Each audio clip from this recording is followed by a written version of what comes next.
Oi gente, olha eu aqui de novo em minha natureza para falar dos outros remédios da natureza. Por isso que eu estou aqui. Eu gosto de caminhar aqui, gosto de caminhar em quadra, nem em rua, nem trabalhando, em academia. Eu gosto da vida da natureza, que eu acho que é o melhor para a gente, né? Apesar de que não está errado quem vai para outros meios, mas eu acho que na natureza a gente tem mais possibilidade de ter mais saúde. Principalmente se você vive preso durante toda a semana dentro do escritório, dentro de uma sala de aula como eu vivo. É importante a gente sentir a luz solar, que é um dos outros remédios da natureza, e potencializar a vitamina D no seu corpo, né?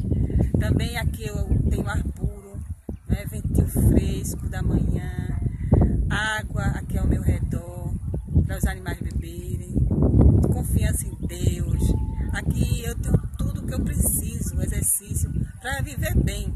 Então por que não sair um pouquinho de dentro da toca, né, da nossa caixa, e vir para a natureza, para o campo, certo? Todo lugar, todo bairro, sempre tem um lugar assim onde tem árvores, tem matinho.